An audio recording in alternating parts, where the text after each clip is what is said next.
বাঁচাও! বাঁচাও! বাঁচাও!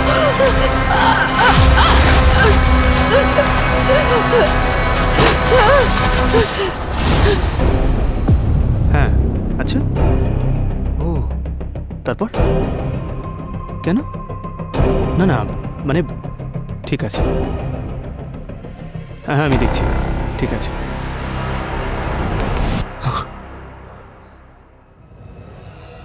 কার সঙ্গে কথা বলছো? হ্যাঁ, ফোনটাকে পেছনে লুকিয়ে রাখলে কেন তুমি? কি ব্যাপার? ফোনটা দেখাও। না স্যার, আমার পঙ্কজ, ফোনটা দেখাও। আমি বলছি ফোনটা দেখাও।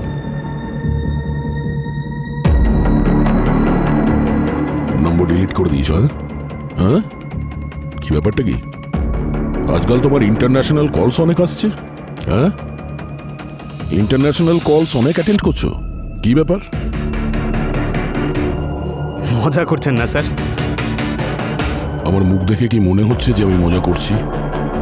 হ্যাঁ, না স্যার, আসলে ওই স্ক্যাম কল ছিল স্যার। সবারই তো আসে, তাই আমারও। স্ক্যাম কল আমাদের সবার আসে, কিন্তু কেউ স্ক্যাম কলে 5 মিনিট ধরে কথা বলে না। সবাই নম্বরটা ব্লক করে দেয়। তোমার মতো না। স্যার, ও বারবার ফোন করছিল, তাই আমি একটু মজা করছিলাম, টাইম পাস করছিলাম স্যার। একজন সিআইডি অফিসারের কাছে এত সময় আছে? হ্যাঁ, কাউকে বললে বিশ্বাস করবে না সে। স্যার, আপনি আমাকে সন্দেহ করছেন? আরে স্যার, সিআইডিতে আজকাল হচ্ছেটা কি? আমরা একে অপরকে কেন সন্দেহ করছি স্যার? সিআইডি অফিসারের ক্ষেত্রে সন্দেহ দিয়েই শুরু হয়, সত্যিটাকে প্রমাণ করার জন্য। একটা কাজ করো, তুমি বলো সত্যিটা কি। হ্যাঁ, আমি তো বার করেই নেব, বুঝেছো? আরে স্যার, এসব কি করছেন আপনি? যতক্ষণ না পর্যন্ত এসিপি স্যারের কেসটা সলভ না হবে, ততক্ষণ পর্যন্ত এখানে প্রত্যেকে সন্দেহের আওতায় আছে। কেউ তো আছে আমাদের মধ্যে যে বেঈমান। হ্যাঁ,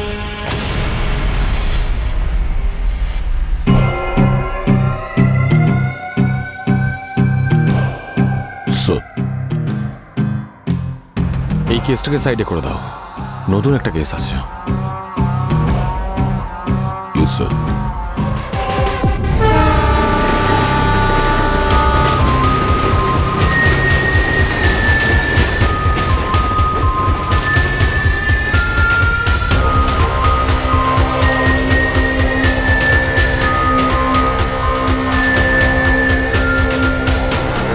কি স্যার, কঙ্কাল কিছু বললো আপনাকে? অভিজিৎ, এর চেস্ট বোন আর পেলভিক বোন, এই দুটোকে দেখে মনে হচ্ছে কঙ্কালটা মহিলার। কারণ পেলভিক বোন আর চেস্ট বোন মেল আর ফিমেলদের আলাদা আলাদা হয়। আর হ্যাঁ, এর মাথার ওপর একটা আঘাতের চিহ্ন আছে, গভীর আঘাতের চিহ্ন। আচ্ছা, এই আঘাতই ওর মৃত্যুর কারণ নয় তো? না, এটা এখন বলতে পারবো না যে এর আঘাতের কারণেই মৃত্যু হয়েছে, কিন্তু হতে পারে একে মারবার পর যখন পোঁতা হয়েছে তখন ওর মাথায় পাথর লেগেছে আর তার থেকে ক্ষত হয়েছে। এটা বলতে পারবো না যে এই আঘাতের যে চিহ্ন আছে তার কারণেই ওর মৃত্যু হয়েছে, সেটা ল্যাবে গেলেই বোঝা যাবে। স্যার, এই হলো রোড রিপেয়ারের কন্ট্রাক্ট পেপার স্যার। আর কন্ট্রাক্টরের নাম হলো সুকেশ। সব পারমিশন আছে স্যার ওর কাছে। স্যার, গতকালই কাজ শুরু করেছিল ইন্টারনেট কেবলের জন্য, আর ডিগিং শুরু করতেই এই স্কেলেটনটা পাওয়া গেছে। সচিন, এই কন্ট্রাক্টরের পুরো ডিটেলস বার করো। ডক্টর, কিছু জানতে পারা যাবে কতদিন ধরে পড়ে আছে এখানে? দয়ায় সফট টিস্যুস আর কার্টিলেজ তো একদম শেষ হয়ে গেছে। আমার মনে হচ্ছে যে লাশটা পোঁতা হয়েছে 1 বছরের বেশি হয়ে গেছে। প্রায় 1 বছর ধরে এখানে পোতা আছে, কিন্তু কেউ জানতেও পারিনি। এর মধ্যে কোনো সিভিল কাজ হয়নি নাকি এখানে? স্যার, আমরা এখানকার লোকের সাথে কথা বললাম, জানতে পারলাম যে 1 বছর আগে ড্রেনের কাজকর্মের জন্য ঠিক এখানেই মাটি খোঁড়া হয়েছিল। কৃত্তিকা, তুমি খোঁজ নিয়ে দেখো তো যে রোডটা কবে থেকে শুরু হয়েছিল আর কতদিন পর্যন্ত খোলা ছিল। এক্স্যাক্ট ডেটটা খোঁজ নিও, হয়তো সেই সময়ই একে এখানে পোঁতা হয়েছিল। Okay sir. আর সচিন, মিসিং পার্সনদের রিপোর্ট চেক করে দেখো তো যে ওই সময় কতজন লোক নিখোঁজ হয়েছিল। হতে পারে এই ডেড বডি আমাদের চেনা কারো, তাতে আইডেন্টিফিকেশনের সুবিধে হবে। You are right sir. Doctor, আপনি বলতে পারবেন এর বয়স কত? আরে ভাই, দয়া আগে একে ল্যাবে যেতে দাও, তারপর সব কিছু জানা যাবে। এর মৃত্যুর কারণ, এর বয়স কেন মরেছে, কি ব্যাপার, সবকিছু জানা যাবে। আমাকে তো বাইরে বের করো ভাই। হ্যাঁ,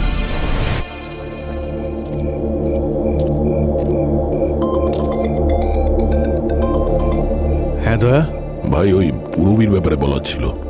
ওর ব্যাপারে ইন্টারনাল ইনভেস্টিগেশন শুরু করেছিলাম। ওর পুরো ডিটেলটা আমি চেষ্টা করছি জানার। আসলে বারবোজা প্রথমে পুরবীর সঙ্গে মেলের মাধ্যমে কন্ট্যাক্ট করেছিল, আর পুরবী আমাদের কাউকে এটা বলেনি। যাই হোক, সবার হিস্ট্রি তো বের করতেই হবে।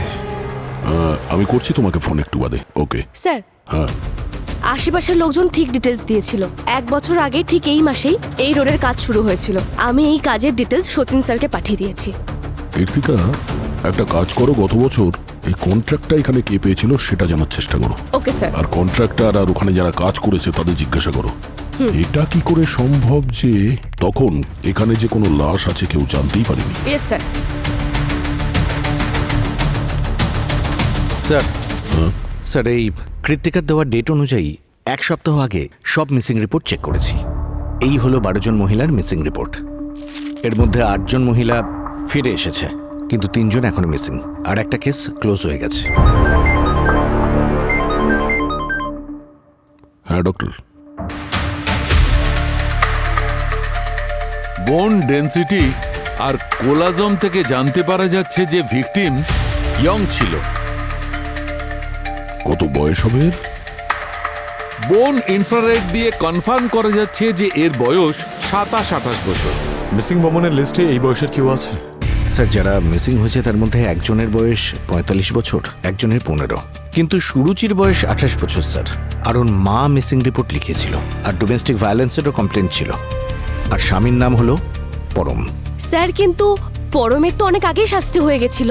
6 মাস আগেও জেলে গেছিল। কিন্তু স্যার, ইন্টারেস্টিং ব্যাপার এটা হলো যে সুরুচির কোনো খোঁজ পাওয়া যায়নি। বেঁচে আছে না মরে গেছে বলা যাচ্ছে না। আচ্ছা, এই কঙ্কালটা সুরুচির না তো? হতেও পারে। হতে পারে যে পরম নিজের ওয়াইফ সুরুচিকে মেরে বডি ডাম্প করে দিয়েছে, আর কাউকে এটা ডিসক্লোজ করেনি যে বডি কোথায় আছে। পরম, দেখা করতে হচ্ছে এই পরমের সঙ্গে। বডি কথা বলে পরম, কিন্তু তোমার ওয়াইফের বডি তো কখনো পাওয়াই যায়নি। তাহলে কথা বলতো কি করে? কেস রিপোর্টস আর এফআইআর দেখেছি আমরা। নিজের ওয়াইফকে খুব মেরেছিল। হ্যাঁ স্যার, আমি হলাম সেই পাপী। আমি খুব টর্চার করেছি ওয়াইফের ওপর। নেশাগ্রস্ত অবস্থায় আমি খুব মারতাম ওকে। 2-3 বার তো বেচারি মরতে মরতে বেঁচে গেছে।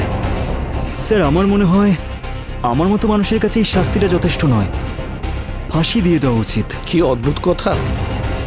মনে কি পরিবর্তন, নাকি এটা আবার নতুন কোনো ড্রামা তোর? নিজের স্ত্রীকে মেরে ফেলার পর নাটক হচ্ছে? আমি মেরেছি ওকে? স্যার, আপনার কোনো ভুল হচ্ছে।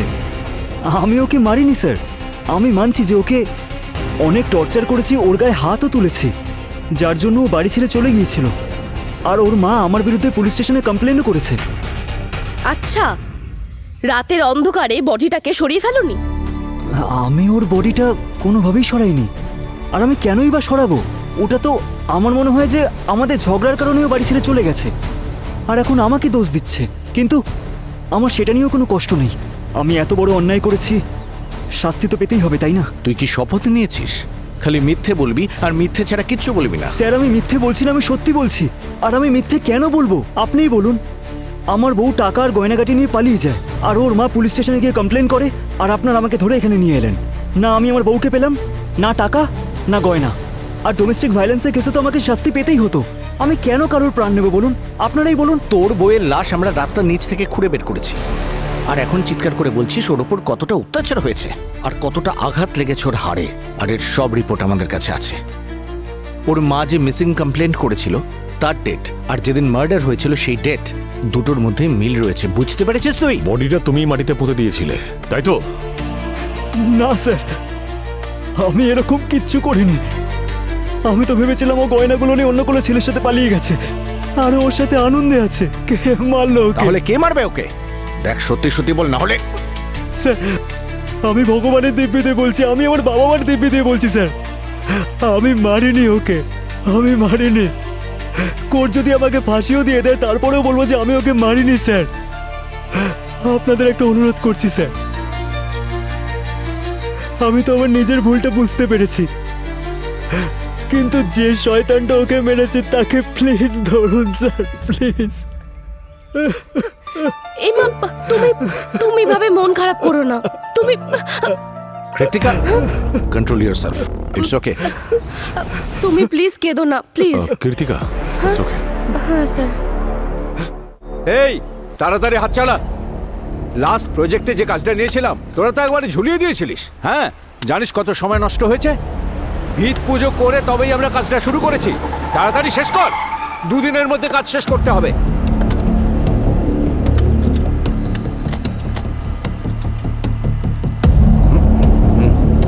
একে কোথাও দেখেছেন? কে?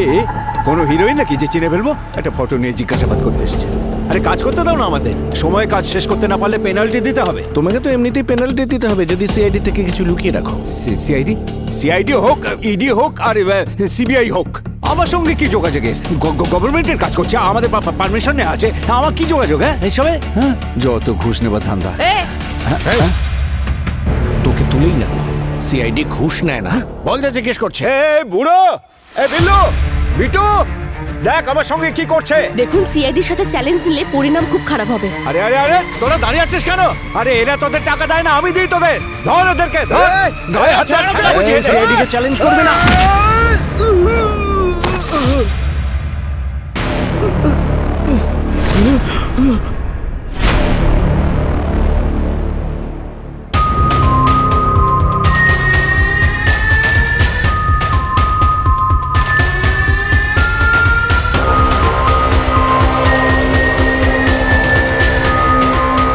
পরিস্থিতি যেমনই হোক দল, আমরা এক ছিলাম, এক থাকবো।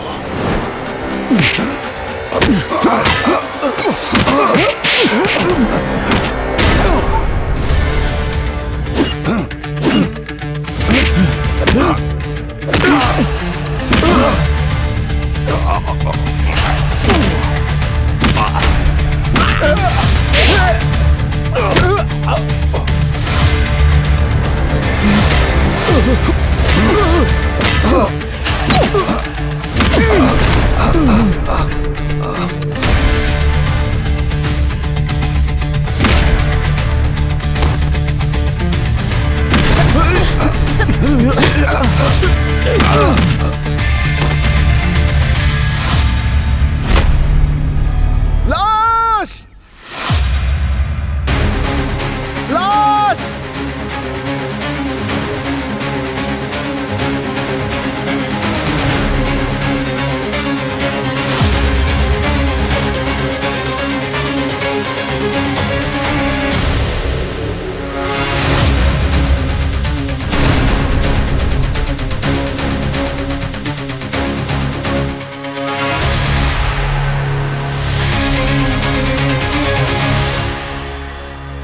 এক বছর আগে যে সাইটে তুই কাজ করেছিলিস সেখান থেকে একটা কঙ্কাল পাওয়া গেছে, আর আজকে আরো একটা কঙ্কাল পাওয়া গেছে, আর এটাও তোরই সাইট। স্যার, আমি সত্যি কিছু জানি না। প্রথমে সব অপরাধীরাই এই বলে যে আমি জানি না। শহরের বিভিন্ন জায়গায় খোঁড়া আছে, কিন্তু কঙ্কাল শুধুমাত্র তোর সাইড থেকে বেরোলো কেন? স্যার, সৎ শ্রীনগরের কাজ 1 বছর আগে বন্ধ হয়ে গিয়েছিল। পুরো 1 সপ্তাহ বন্ধ ছিল। আমার তো অর্ডারও আটকে গিয়েছিল। স্যার, ওই 7 দিন আমি ওই সাইটে যাইনি, আমার লোকজনও সাইটে যায়নি। আচ্ছা, আর আজ যে কঙ্কালটা পাওয়া গেল সেটার ব্যাপারে তুই কি বলবি? স্যার, যে সাইটে আপনি কঙ্কাল পেয়েছেন ওই সাইটে আজকেই আমাদের প্রথম দিন ছিল। এর আগে কখনো কোনোদিন যাইনি ওখানে আমরা। তাহলে নিজের লোকদের উস্কালি কেন, আর আমার টিমের উপর হামলা কেন করলে? স্যার, আসলে আমাদের ঠিকাদারদের মধ্যে কাজের জন্য ঝগড়াঝাটি হয়েই থাকে। আমি ভেবেছিলাম রতন ঠিকাদার আমাদের কাজ বন্ধ করার জন্য লোকজন পাঠিয়ে দিয়েছে।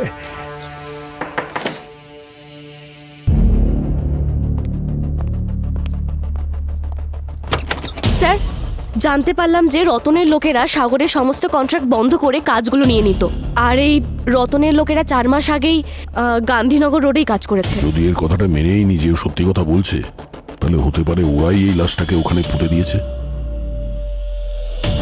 হতে পারে,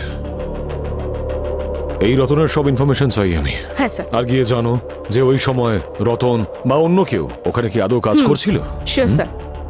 আর হ্যাঁ, ওই ফরেন্সিকে অন্য স্কেলেটনটার কি হলো, কোনো ইনফরমেশন?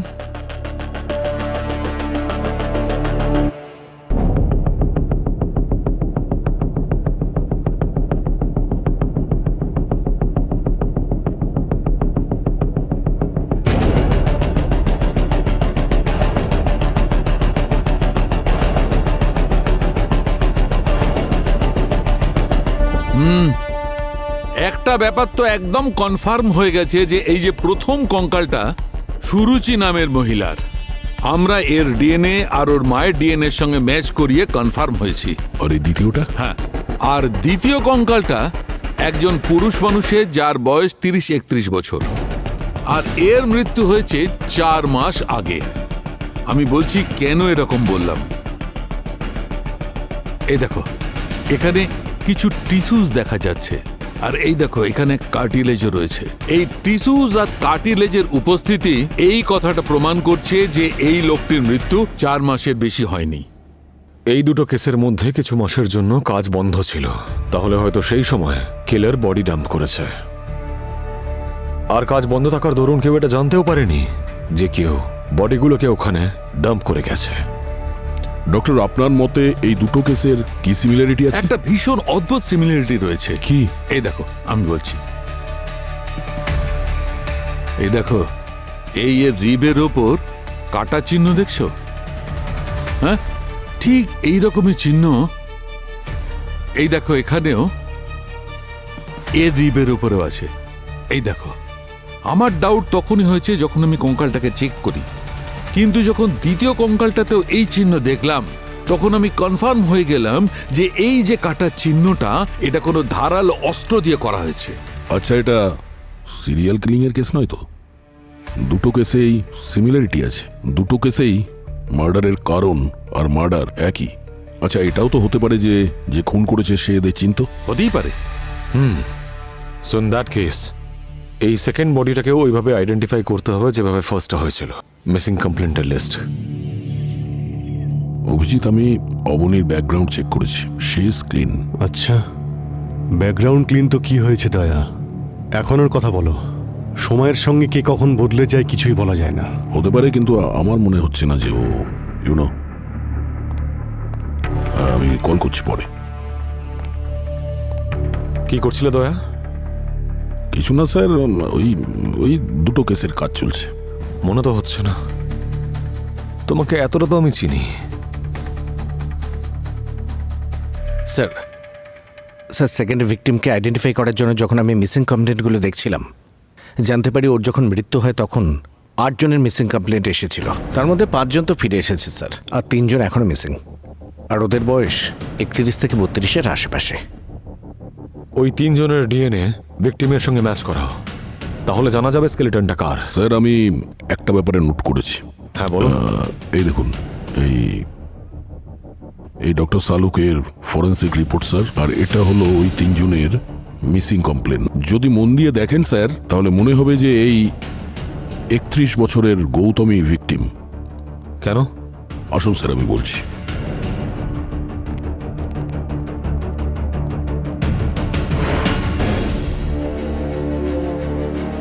এই দেখুন স্যার, এটা হলো ডক্টর সালুকের রিপোর্ট। এতে স্কাল্পের সাইজ লেখা আছে, আর এটা হলো গৌতমের ফটো। কম্পেয়ার করুন স্যার, এই স্কাল্পটা দেখুন আর এই ভিকটিমের ফটোটা দেখুন।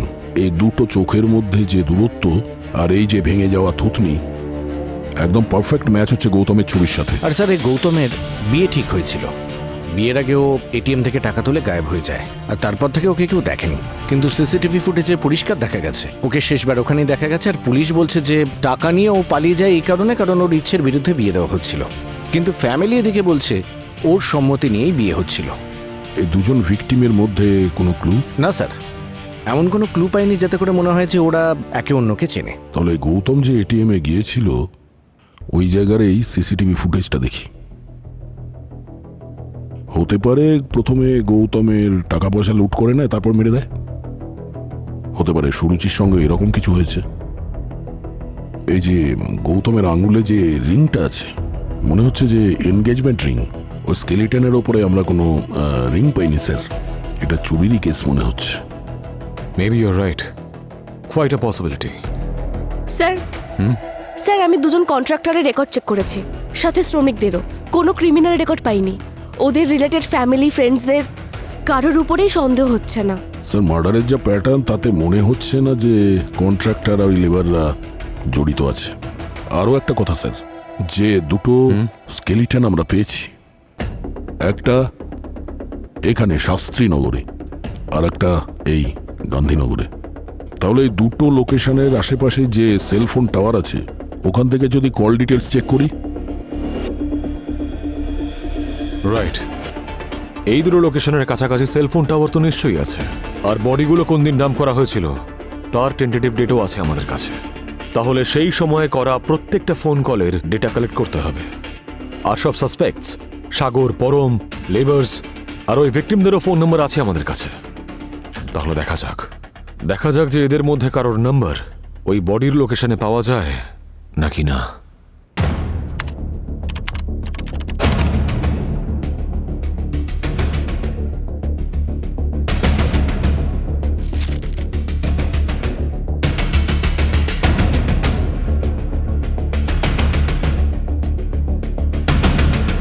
এটা দেখুন স্যার।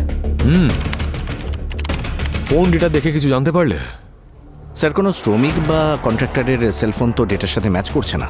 কিন্তু স্যার একটা নম্বর পেয়েছি যেটা দুটো বডিরই লাস্ট লোকেশনের পাশে ছিল, আর 3 দিনই লাগাতার ওই লোকেশনেই ট্র্যাক হয়েছে। সুপার। কার নাম্বার? স্যার একটা অটো রিক্সা ড্রাইভার উমেশ নামুর। উমেশ।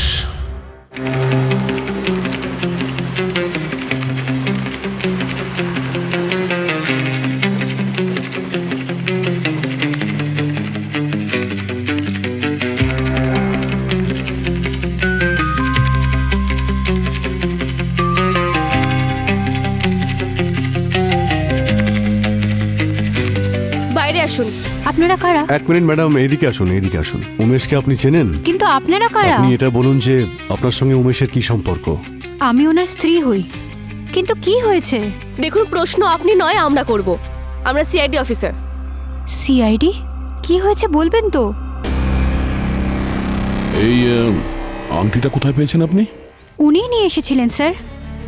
বলেছিলেন নকল, 200 টাকার। মিথ্যে কথা বলেছে ও আপনাকে। এটা নকল নয়, আসল।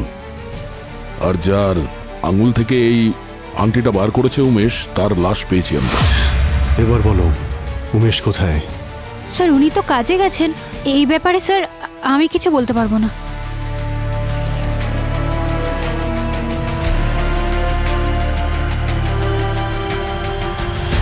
হ্যাঁ হ্যাঁ, টাকার ব্যবস্থা হয়ে গেছে। হ্যাঁ হ্যাঁ, আমার কাছেই আছে ব্যাগে। একদম চিন্তা করো না, 20-25 মিনিটেই চলে আসছি। আরে একটু ধরো, আমি এক্ষুনি কথা বলছি। আরে ভাই, এ কোন রাস্তায় নিয়ে আসলে আমাকে? আমি ফোনে কথা বলছিলাম আর তুমি রাস্তায় পরিবর্তন করে দিলে। আরে টেনশন নিচ্ছেন কেন আঙ্কেল? আমি আপনাকে তাড়াতাড়ি পৌঁছে দিচ্ছি। হ্যাঁ, এটা একদম শর্টকাট রাস্তা। ভয় পাবেন না, টেনশন নেবেন না আঙ্কেল। আগে বলা উচিত ছিল না? আঙ্কেল 2 মিনিট, আমি একটু হালকা হয়ে আসছি।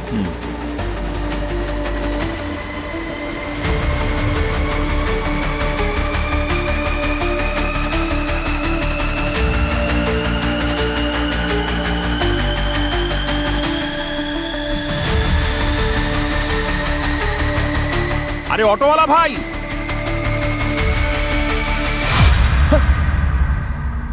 মালকড়ি ছাড় বলছি না, মালকড়ি দে।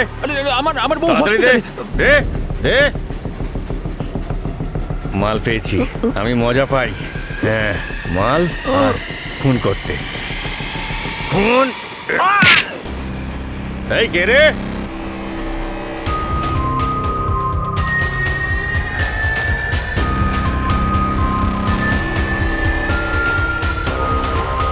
তোর বাবা। তোমরা সিআইডি লোকরা কটা লাশ পেয়েছো? 2টো? ব্যাস, আমি 2জনকে নয় 4জনকে ওপরে পাঠিয়েছি। ওদের সাথে কি শত্রুতা ছিল? কোনো শত্রুতা নেই, কারুর সঙ্গে কারুর কোনো সম্পর্ক নেই। ব্যাস আমার শুধু মাল দরকার ছিল। কিন্তু স্যার, যখন আমি প্রথমবার খুন করলাম না, তখন আমার দারুণ মজা হলো। মালও পেতাম, আবার মজাও পেতাম। অন্যজনের টাকা পয়সা আর জীবন নিয়ে, হ্যাঁ? কি বলেন না স্যার, আপনাদের কি মজা লাগে না আমার মতন নির্দোষকে মারতে? নির্দোষ? আর তুই সুরুচিকে কিভাবে ট্র্যাক করেছিস? তুই আগে থেকেই পেছনে পড়েছিলি ওর, না? না স্যার, আপনারা কার কথা বলছেন আমি জানি না। স্টেশনে আমার গাড়িতে উঠে বসেছিল, খুব নার্ভাস ছিল, সঙ্গে একটা ছেঁড়া ফাটা ব্যাগ ছিল, সেটাকে খুব চেপে ধরে বসেছিল। আমি বুঝতে পেরে গেছিলাম ব্যাগে অনেক মাল আছে। আর তারপর আবার কি,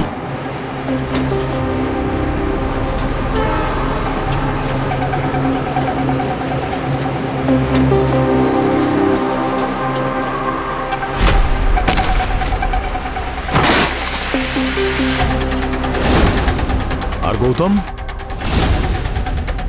ও আমার অটোতে বসে টাকা গুনছিল। তারপর আর কি স্যার, আমি... আর বাকি দুজনকে কোথায় পুঁতেছিস? কি যে বলেন স্যার, শহরে জায়গা কম আছে নাকি?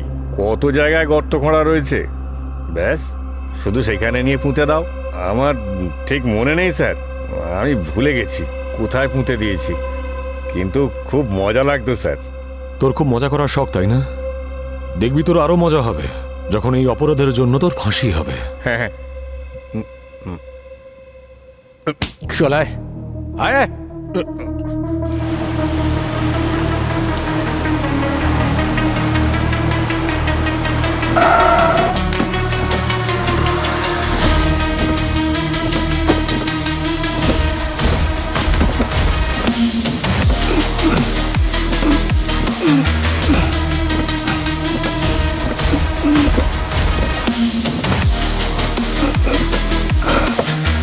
This case is solved. Proud of you. এবার তুমি বাড়ি গিয়ে বিশ্রাম নিতে পারো। না স্যার, বিশ্রাম তো আমি নিতে পারবো না যতক্ষণ না পর্যন্ত এই এসিপি স্যারের কেসটা সলভ না হয়, আর যতক্ষণ না এটা জানতে পারবো যে আমাদের সিআইডি টিমে বেইমান কে, আমি নিশ্চিন্তে ঘুমোতে তো পারবো না স্যার। যখন তুমি ডিসাইড করিয়ে নিয়েছো তখন অল দ্য বেস্ট। আর যদি আমার সাহায্য লাগে, I'm just a phone call away. Thank you, sir.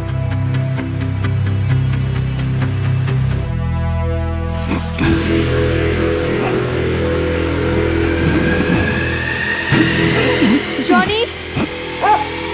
Johnny! Johnny! Johnny, come! Johnny! Johnny!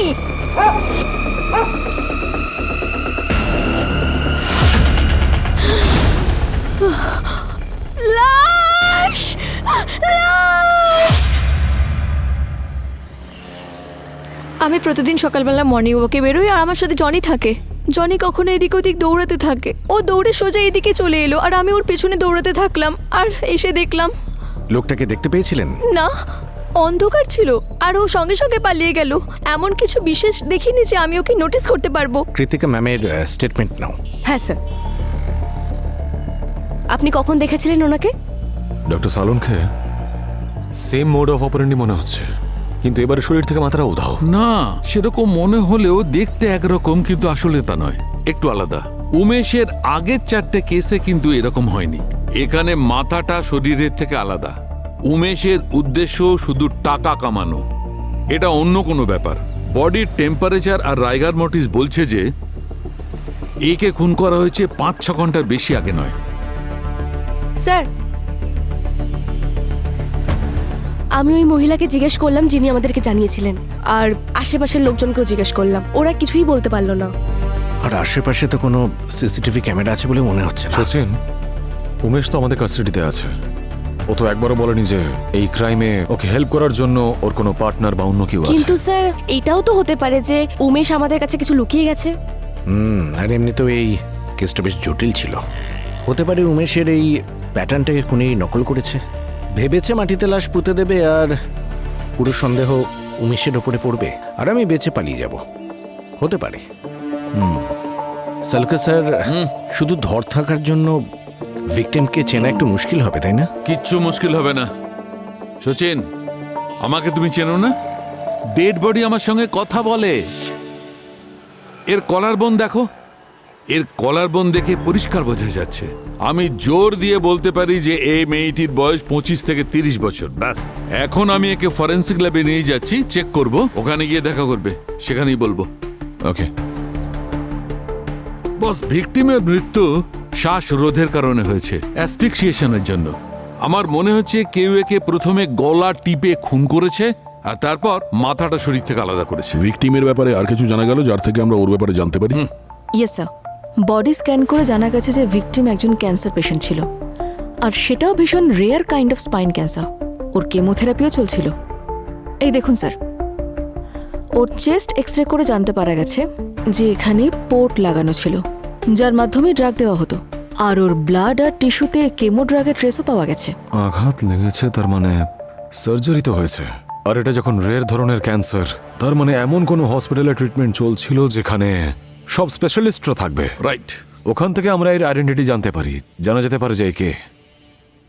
Kirtika, তুমি স্পাইন ক্যান্সার স্পেশালিস্টের সঙ্গে যোগাযোগ করো। Sure sir. আর একটা কথা, গার্গী,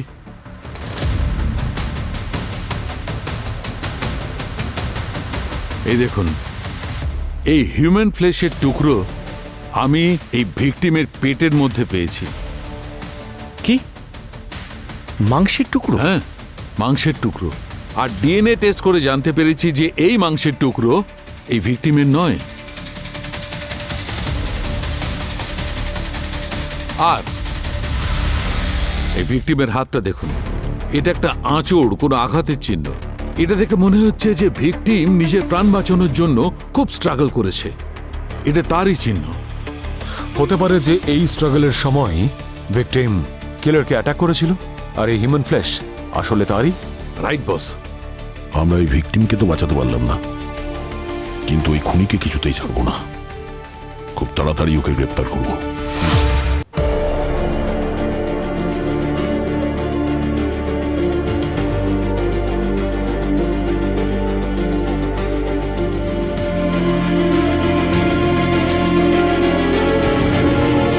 হ্যালো স্যার, ভিকটিমকে আইডেন্টিফাই করা হয়ে গেছে।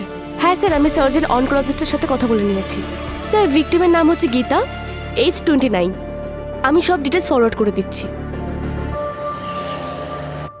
স্যার, ভিকটিম খুব ভালো জায়গাতেই কাজ করত, আর ওর ফ্যামিলি দিল্লিতে থাকে। আমি ওর ফ্যামিলি, ফ্রেন্ডস আর কলিগের সাথে কথা বলেছি। কিন্তু স্যার, অদ্ভুত ব্যাপার হচ্ছে যে ওর ফ্যামিলি রোগের ব্যাপারে কিছুই জানে না। হসপিটালের লোকজন বললো কোনোদিন কেউ দেখা করতে আসেনি। এই যে স্যার, এটাই। অদ্ভুত ব্যাপার তো বটেই। এত বড় একটা অসুখ হওয়া সত্ত্বেও ও কাউকে কিছু বললো না কেন? দেখা যাক।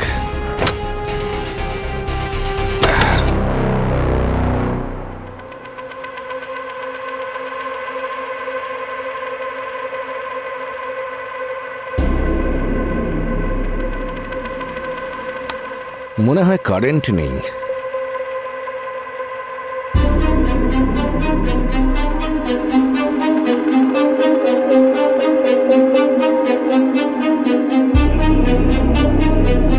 এই জায়গাটা দেখে তো মনে হচ্ছে না এখানে কোনো স্ট্রাগল হয়েছে বা হাতাহাতি হয়েছে। সবকিছু নর্মাল লাগছে। হ্যাঁ স্যার। কিন্তু তাও জায়গাটা ভালো করে খুঁজে দেখতে হবে। দেখো, হয়তো এমন কোনো ক্লু পাওয়া যেতে পারে, কোনো হাতিয়ার, কোনো ডকুমেন্টস, যা হোক, যেটা আমাদের খুনি পর্যন্ত পৌঁছে দেবে। হ্যাঁ স্যার।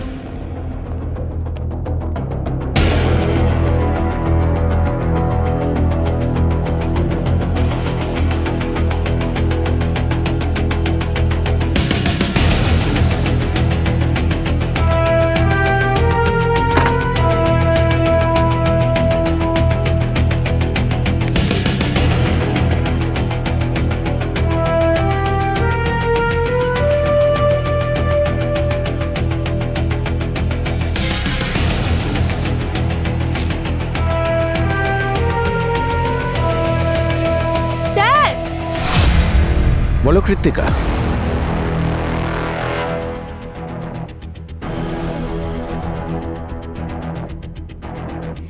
এই দেখুন স্যার, গীতার ডায়েরি।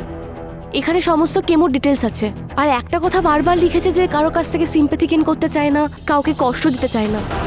আর এই দেখো সব মেডিকেল বিলস আর সার্জারি 7 লাখের বিল। কেমোর 1.8 আর রেডিয়েশনের এস্টিমেট করেছে 5 লাখ। সার্ফেস করে এসব ম্যানেজ করতো কি করে ও? স্যার সিএ যখন ইন্স্যুরেন্স তো হবেই। না, এই দেখো কোম্পানি ওর ইন্স্যুরেন্স রিজেক্ট করে দিয়েছিল, ইন্স্যুরেন্স পাইনিও। স্যার এটা কি হতে পারে যে গীতা কোনো খারাপ মানুষের কাছ থেকে টাকা নিয়ে ফেলেছে আর সেই তাকে খুন করে ফেলেছে? অবশ্যই হতে পারে। একটা কাজ করি বরং, হ্যাঁ স্যার। ওর অ্যাকাউন্টস ডিটেলস বের করো, আর পাশাপাশি কল ডিটেলসও চেক করো, দেখো সন্দেহজনক কিছু পাওয়া যায় কিনা। অভিজিৎ, অবনীর ব্যাপারে তো এটা জানতামই না যে ওর মোবাইল নাম্বার অনেকবার চেঞ্জ করেছে। আচ্ছা, আর কতজন সন্দেহের তালিকায় থাকবে? আমি কল করছি তোমাকে। কি হয়েছে স্যার, সব ঠিক আছে তো? হ্যাঁ ঠিক আছে। কি জানতে পেরেছো গীতার ব্যাপারে? স্যার গীতার ফাইন্যান্সিয়াল রিপোর্ট চেক করেছি আমরা। ওর মাথার ওপর অনেক ধার ছিল, কিন্তু সন্দেহ করার মতো নয়। বন্ধু থেকে, কালিগের থেকে, সবার থেকে টাকা নিয়েছিল। আর স্যার কল ডিটেলস চেক করেছি, যেদিন ও মারা যায় এই একটা নাম্বারে 8 বার ফোন করেছিল, কিন্তু উনি ফোন ধরেননি। নাম্বারটা কার? ওর বস স্যার, হরিশ। হরিশ? বলুন তো কাল রাত আপনি কোথায় ছিলেন? আমি বাড়িতেই ছিলাম, একাই ছিলাম, একটা ভিডিও কনফারেন্সে কথা বলছিলাম।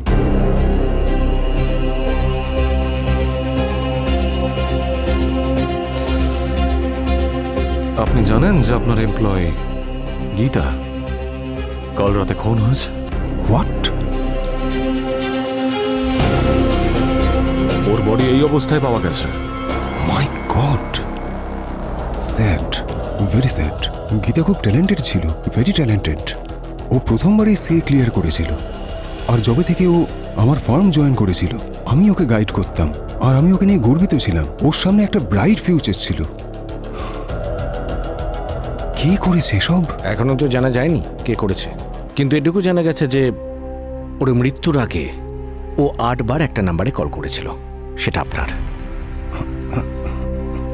আমি জানি, আমি একটা ডিফিকাল্ট সিচুয়েশন ছিলাম স্যার, খুব ডিফিকাল্ট। এমনিতে গীতা আমার অ্যাসিস্ট্যান্ট ছিল, কিন্তু ও আমাকে ভালোবেসে ফেলেছিল, আর ওর এই ভালোবাসা অবসেশনে পরিণত হয়েছিল। আপনারা বুঝতেই পারছেন, একটা প্রফেশনাল রিলেশনশিপে বাউন্ডারিও থাকে। আমি আমার ওয়াইফকে চিট করতে পারবো না, আর এই জন্যই আমি গীতার আনঅফিসিয়াল কলগুলো ধরছিলাম না। That's it. Sir office team থেকে জানতে পারলাম যে উনি কনফারেন্স করেছিলেন। কি মনে হয় সচিন? স্যার সবকিছু এত নিট আর ক্লিন, এই ব্যাপারটাই আমাকে একটু ভাবাচ্ছে। Exactly, but proof?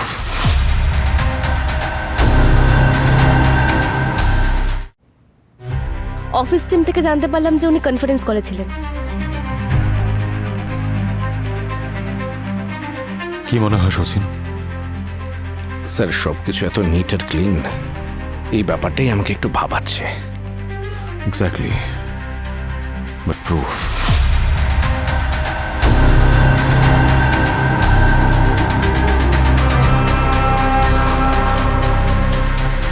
এক মিনিট, হাতে কি হয়েছে? এটা কিছু না, আমি একটা কাজে কিচেনে গিয়েছিলাম, আর সেখানেই এটা পুড়ে গেছিল। কিচেনে কাজ করতে গিয়ে পুড়ে গেছে? এক মিনিট, কি করছেন আপনারা? এক মিনিট, জানতে পেরে যাবেন। আরে কিন্তু এটা কি? হ্যাঁ, এটা ডগ বাইট। এটা একটা রাস্তার কুকুর কামড়ে দিয়েছিল আমাকে, বুঝলেন? আগে এটা ডিসাইড করুন যে কুকুর কামড়েছে না পুড়ে গেছে। কি করছেন আপনারা? আপনাদের ধারণা আছে আমি কে? আমি এক্ষুনি আমার উকিলকে কল করছি, আর সিআইডির বিরুদ্ধে। মিস্টার হরিশ, আপনার এগেনস্টে আমাদের কাছে বেশ স্ট্রং এভিডেন্স আছে। আপনার যেই আহত হাত, এর এই ফ্লেশ জানো না আমরা কোত্থেকে পেয়েছি? গীতার পেট থেকে। আর তার ডিএনএ ম্যাচ করাবো আমরা। এর থেকেও স্ট্রং প্রমাণ চাই আপনার? তার থেকে ভালো হবে সবকিছু পরিষ্কার খুলে বলুন। আমি বললাম না আমি কিচ্ছু করিনি, আপনারা বুঝতে পারছেন না কেন?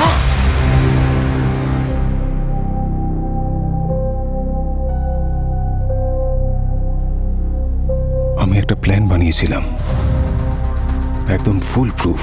আমি ফার্মের অ্যাকাউন্টের টাকা একটা অন্য ফেক অ্যাকাউন্টে ট্রান্সফার করছিলাম।